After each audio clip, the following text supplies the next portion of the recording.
Magandang umaga, oras na para sa pinakabagong balita sa lagay ng panahon at sa mundo ng science and technology.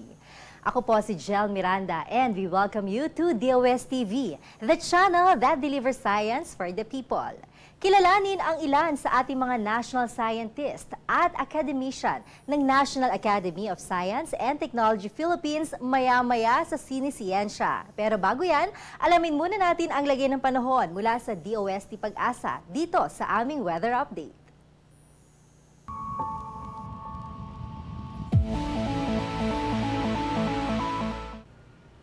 Magandang umaga, Miss Jel, at magandang umaga rin sa ating mga taga-subaybay ng DOS TV. Ngayon pong araw, wala pa rin tayo nakikita na low pressure area or bagyo sa loob or maging sa paligid ng ating Philippine Area of Responsibility. Hindi na rin po direktang nakaka-apekto ang tail end of a cold front at mahina na rin ang amihan or northeast monsoon. Tanging easterlies na lang or yung hangin na nagmumula sa Pacific Ocean ang siyang umiiral po sa ating bansa. Silipin muna natin ang magiging weather for Luzon kung saan mapapansin po natin mas magiging maganda na ang panahon in general sa malaking bahagi ng Luzon.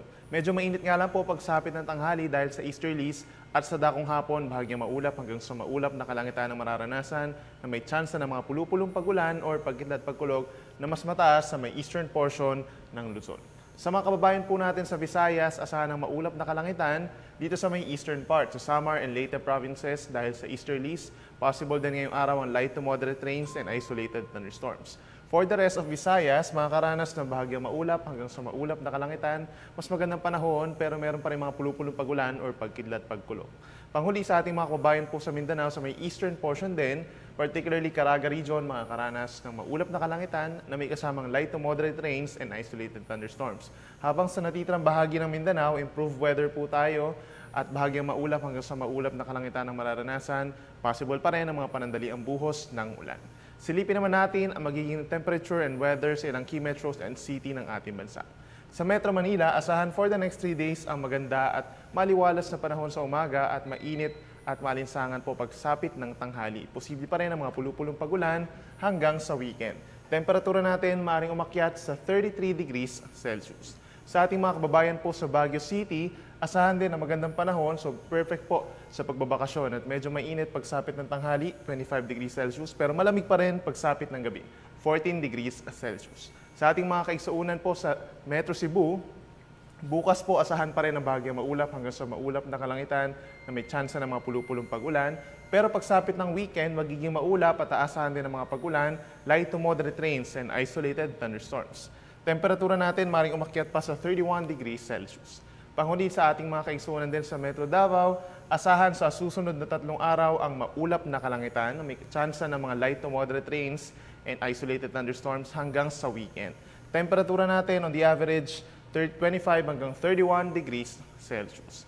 Sa ngayon po magandang balita sa mga naglalayag, wala po tayong gale warning or banta ng matataas na alon. So ibig sabihin po, hanggang 2.5 meters ang mararanasan ng mga alon ng ating mga kababayan sa alinmang baybayin ng ating bansa.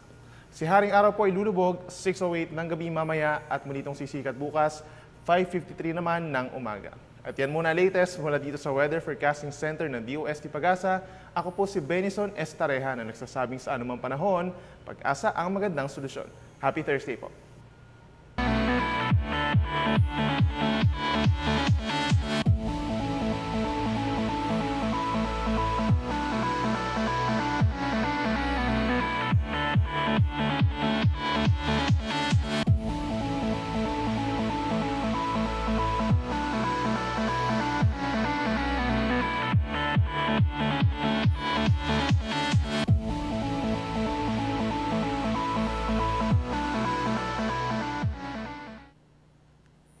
And for exclusive content na dito nyo lang sa DOS TV makikita, here's our flood and water level advisory. Maraming salamat, Ms. Jel, at magandang umaga sa iyo at sa ating mga taga-subaybay ng DOS TV. Hydrological updates po tayo sa mga minomonitor nating dams and river basins po dito sa ating bansa. Umpisan muna natin dito sa mga dams natin dito sa Luzon. Kaninang alas 6 ng umaga, dito po sa Angat Dam, elevation niya is 202.67 meters. Bagya po itong bumaba ng 26 centimeters, samantalang dito sa San Roque Dam, kaninang alas 6 ng umaga is 262 meters ang elevation niya and 37 centimeter po ang ibinaba niya. And then dito naman sa Pantabangan Dam, 193.59 meters ang elevation niya kaninang alas 6 ng umaga and 22 centimeter ang 24-hour water level deviation niya. So bumaba pa rin siya. Samantalang dito sa Magat Dam, dahil nga po sa mahina hanggang sa katamtamang mga pag-ulan, within the watershed ng Magat Dam, kanina alas 6 ng umaga is 187.02 meters. Bahagya po itong tumaas ng 21 centimeter. Ito po yung epekto ng northeast monsoon na nakaka-apekto kahapon dito po sa Northern Luzon. Samantalang kaninang alas 7 ng umaga, nag-issue po tayo ng General Flood Advisory dito po sa lugar ng Eastern Visayas. Particular itong Leyte, Eastern Samar, Northern Samar, Southern Leyte and Samar. So pinapayuhan natin ang ating mga kababayan dyan na nakatira malapit sa ilog na maging alerto dahil nga po sa dulot ng mga pag-ulan, baka po magkaroon tayo ng flash flood and landslide. So yan muna ang latest Jel, at mula pa rin dito sa Pag-asa Flood Forecasting Center, Richard Orendain, nag-uulat. For the past 40 years, the National Academy of Science and Technology Philippines, or NAST Philippines, the country's highest advisory board to the government and the science community on matters related to science and technology, has been successfully executing its mandate to recognize outstanding achievements in science and technology made by Filipino scientists in all fields of science. Sa mga nagdaang taon, ilang national scientists at academicians na ang kanilang naparangalan at patuloy na naglilingkod sa bayan. Kilalanin natin sila dito sa aming Sinisiyensya.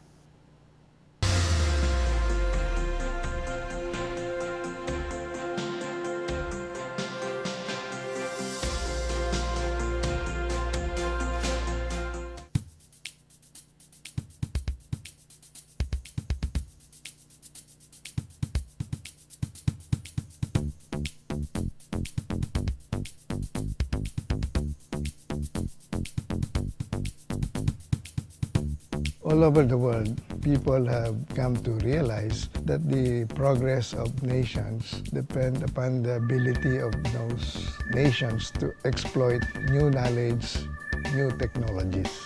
Science is a habit of thinking. Scientists just happen to have a passion in doing science. They tend to be very focused. They tend to work on certain topics for extended periods. So they have staying power, maybe with something which distinguishes them from the ordinary person. Technology has to interface with governance so that it can be used properly and appropriately and in a very timely manner. So it's important that the young people in particular see that the society has a high regard for scientists, and so the academy is one way of highlighting the importance of those professions. A group of UP professors were responsible for advocating the establishment of a National Academy of Science, which later on was transformed into a National Academy of Science and Technology. We are created by Presidential Decree 1003-A in December 16, 1976. The main mandate of NAST is recognition. We are also given the mandate to give advice to the President and his cabinet. Another function of NAST is to link up with other academies of science, because NAST is not the only academy of science in the world.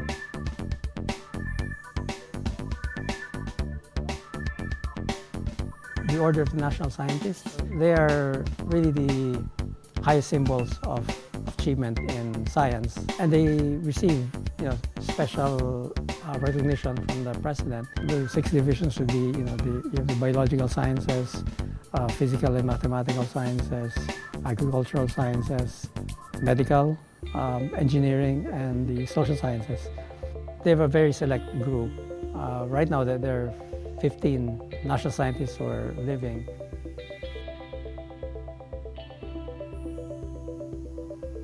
I know Dr. Ramirez because he was my professor in genetics and in plant breeding. Her major contributions had been in the cytogenetics of agricultural crops. Later on, she moved into biochemical genetics. The principles of genetics is one to all organisms, animals, plants, microorganisms, including us, including humans. My contribution is really, in effect, not directly for the use of the farmers.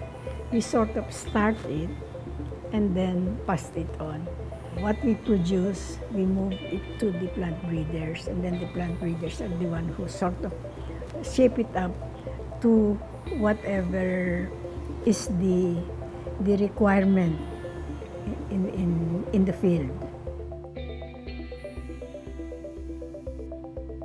Dr. Helia Castillo is actually a rural sociologist. So she's been based in UP Los Baños, and her work is an example of what science does for the advancement of communities and development. I looked at the social inequalities. I compared the statuses of the different regions and how everything was concentrated in Manila.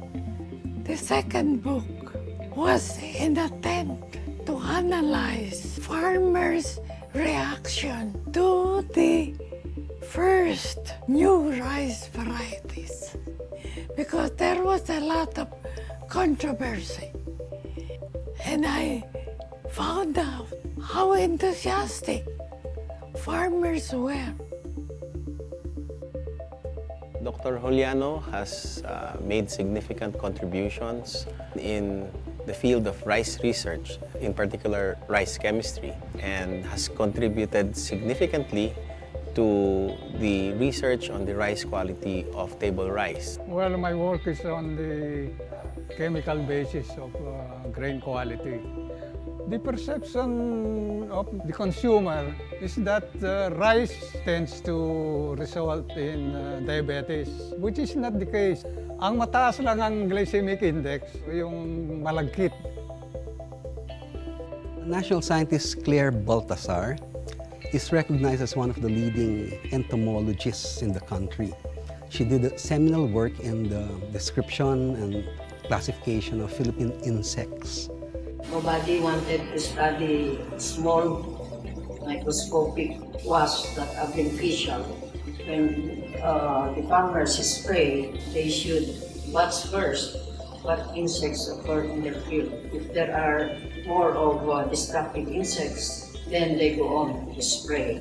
But if there are a good number of beneficial insects, these will be the ones to control the pest. Dr. Dantican and his two students, by association, they observed that the varieties of maize have special susceptibility to a disease called southern leaf blight. And they found out that all of them had this kind of cytoplasm. Nobody was looking after the other important crops like vegetables and legumes. Why legumes? Because legumes are the main source of nutrition. You don't get any protein, much protein from rice because you remove the bran. With legumes, you get protein from legumes.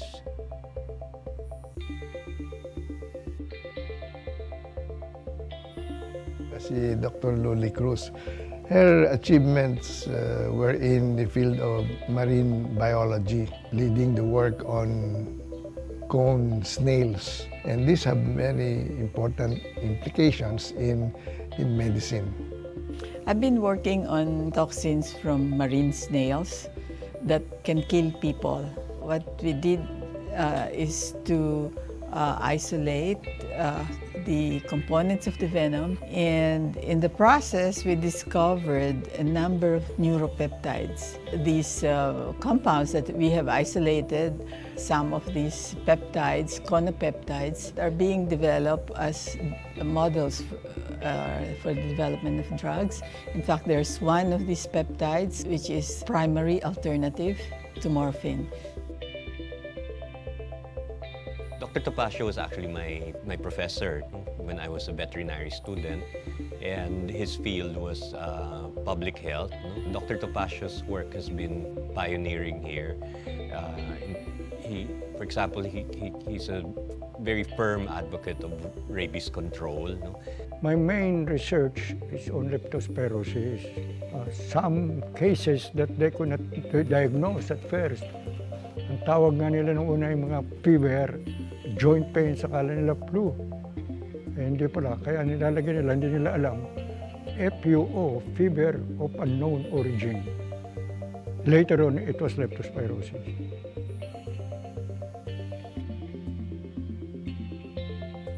Ernesto Domingo is an internist. His claim to fame is his leadership in the liver disease group in the Philippines. My work involves three major areas. One is a parasitic disease. The other is liver cancer, hepatocellular carcinoma. And the third work is related to liver cancer, and that is viral hepatitis B. Most pestering problem in medicine is not due to lack of appropriate intervention. It's because of the social determinants of health. That the poor are disadvantaged. They are less healthy simply because of their living condition, lack of nutrition, lack of access to medical care. This clinical epidemiology is supposed to bridge the gap so that clinicians, people like me, who are trained to see patients, will get involved in public health issues.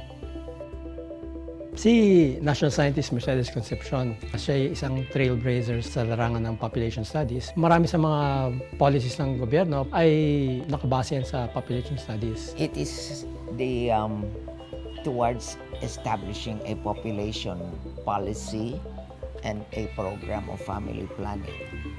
The reproductive health encompasses all of these sectors, both employment, labor force, family planning, education, and so forth, especially education of the young. If they see that population problems are critical, then they will appreciate and make efforts to do something and engage in research. Dr. Rose Fabella is one of the 7 members of the Social Science Division. His work in economics is acknowledged here and internationally. He has given many new insights into what is almost mysterious. Correctness of a policy does not depend alone on technology. Depends on the culture of the community. If you adopt a policy that is good, sane, and reasonable, but in a different culture, and you apply the same policy to a community of a different culture, you can have dislocations, you can have dissonance, tremendous dissonance, which is why many discourse now on policy predicated on understanding of society, and therefore social disciplines are important. If you're part of almost all mathematicians in the country know who Father Bienvenido Nebres is. People sometimes forget that he did very important work in pure mathematics, but really Father Nebres is known more for his influence on education reform. When you really begin to ask yourself, how does my research or how does science contribute to social progress in the Philippines, for example, overcoming poverty, you begin to realize that you cannot separate research science from the overall problems of the country. We found that some of the kids that They said we're non-readers or bobo. Actually, they could not see the blackboard. They did not realize they needed eyeglasses. So nakikita mo na if you really want to contribute to national progress, you have to move beyond just the strict scientific research, and you have to work with other groups that are really solving the other areas that you need precisely to develop science in the young people. So I work with Kawat Kalinga and the poverty problem. I work with an organization called Sinergia Foundation in order to work with the public schools in the Muslim areas. The challenge to our youth, what can you do so that we will have a better country?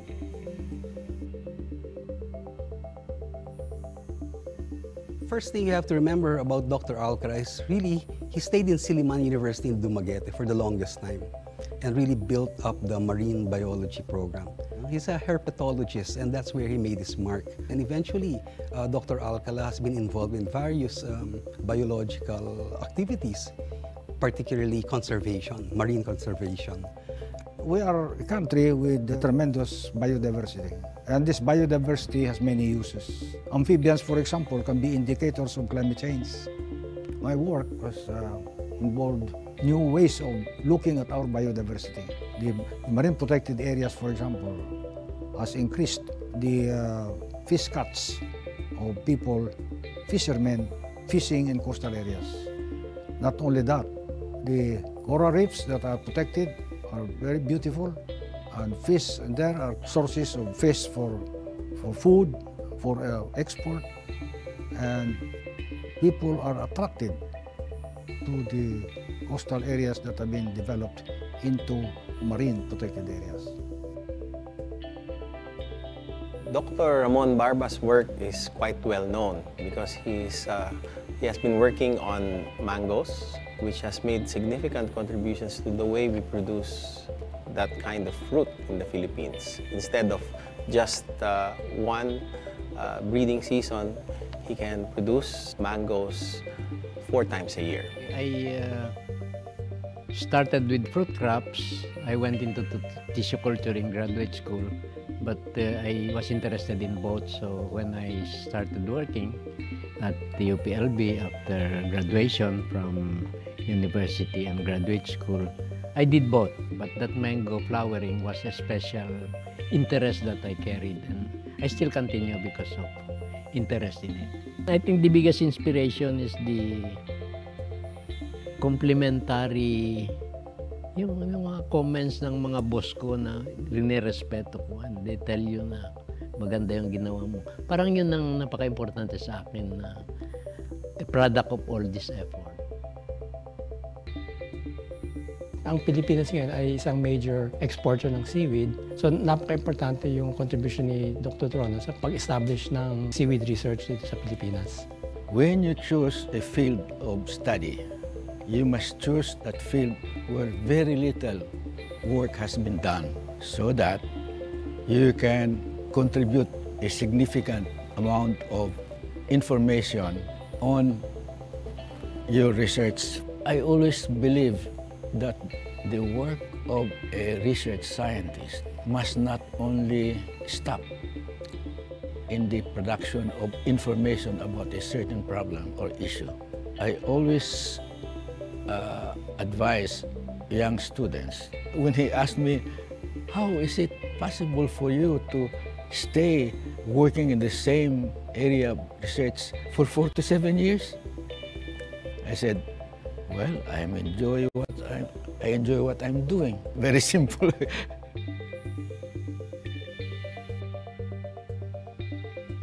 Dr. Ed Gomez is really known for his studying things like giant clams. He was responsible for breeding and conserving these giant clams, which otherwise would have gone extinct by this time. I'd like to mention a third area where I have made some contributions, and this has to do with institution building.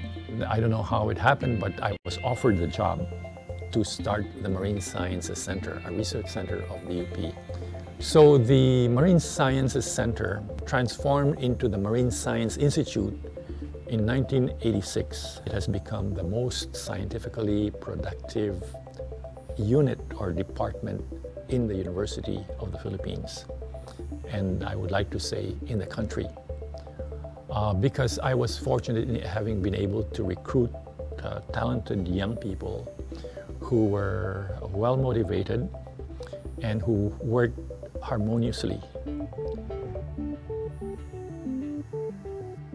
It was in the early 80s when Dr. Fed Del Mundo, the pediatrician, was elected national scientist.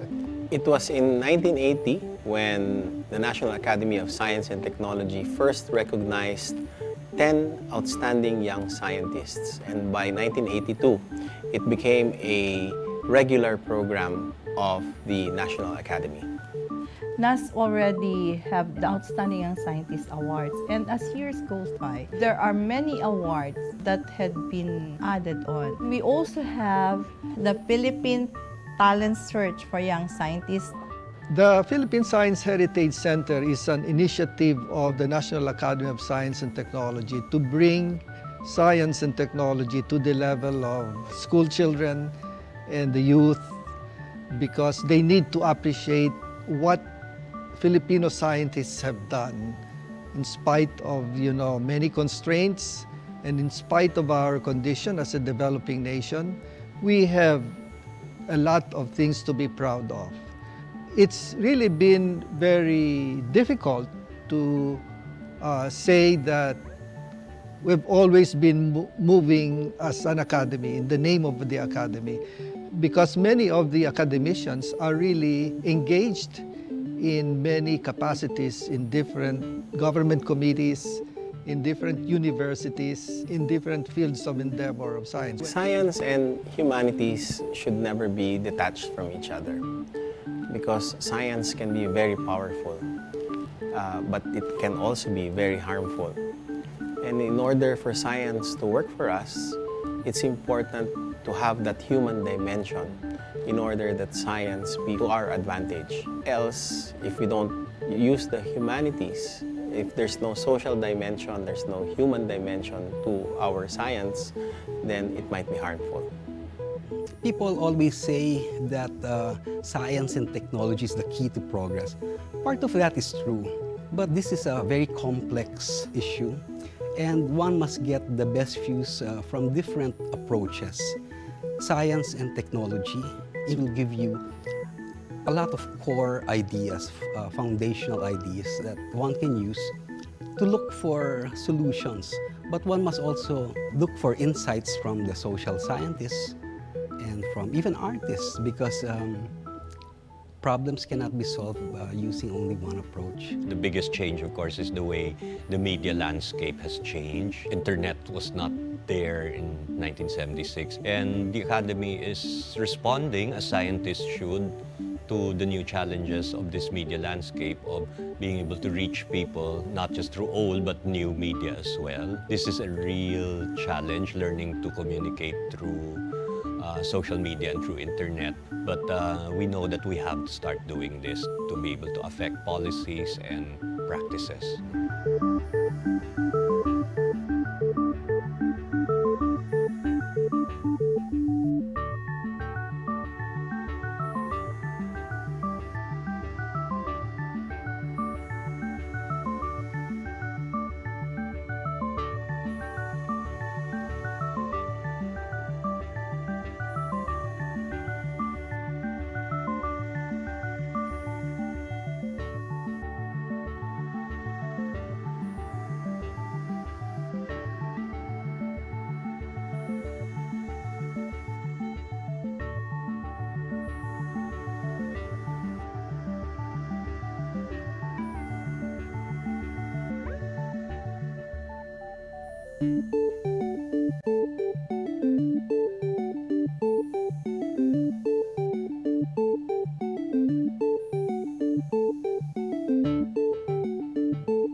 Buhay na buhay ang agham at teknolohiya dito sa bansa sa tulong ng ating mga scientist ng National Academy of Science and Technology Philippines at Department of Science and Technology.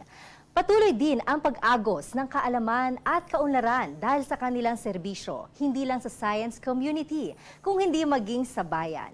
Nawa ay magsilbi silang inspirasyon sa ating mga kabataan, ang ating susunod na scientists, inventors, and innovators, ang ating pag-asa sa susunod na henerasyon. And that's it for today. Abangan din ang update sa lagay ng panahon mula sa DOST Pag-asa tuwing alas 5 ng umaga at alas 5 ng hapon. Always remember, in progress, science is the key. Kaya sabay-sabay tayong makiisa at gamitin ang siyensya. Kami ang DOST TV, the channel that delivers science for the people.